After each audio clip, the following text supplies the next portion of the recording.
были на пляже самой Пицунди, где вот, кольцо обозрения, аквапарк. Мне там пляж не понравился. Вода там более мутная, здесь вообще вода идеальная.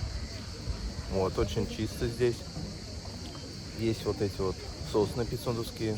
То есть можно даже приезжать сюда без навесов, без зонтиков. Здесь вот отдыхать в теньке. Чистый пляж, чистая вода. Галька не крупная, мелкая. Все устраивает. Первый раз приехали, очень нравится. Раньше отдыхали в Краснодарском крае в основном, на курортах. Вот, а здесь прям вот больше понравилось. Еда вкусная, порции большие. Ну, ходим тут вот в столовые обедать. Вот. В кафе цены, в принципе, приемлемые. Борщ где-то от 200 до 350 рублей. Порция большая, вкусная. Здесь природа гораздо лучше, чище, море чище, пляжи чище, сама местность чище по сравнению с Краснодарским краем. И людей, здесь, где мы сейчас отдыхаем, значительно меньше, чем в Краснодарском крае. Поэтому, в общем, отдыхать комфортно.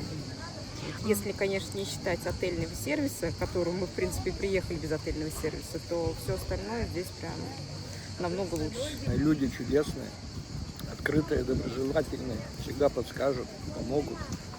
Когда сюда летели на границе, переходили границу пешком, там подвезли сочинский таксист, который содрал с нас капитально за небольшой промежуток времени и небольшое расстояние.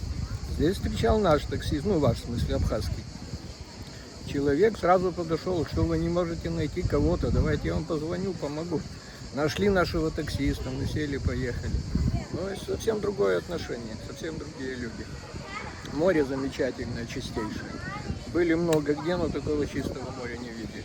Минусы есть в перебое электричества. То есть часто бывает отключение электричества. То есть буквально час есть, там, потом может быть час не быть. Ну, бывают перебои. Или в течение часа там перебой бывает плюс-минус. Там 3-4-5 раз могут включить-выключить. Вот это вот минус. А так с водой вроде бы нормально все. Ну, вода есть. Есть много недоделанного, такого, что требует ремонта. И здания, и дороги не кое-где.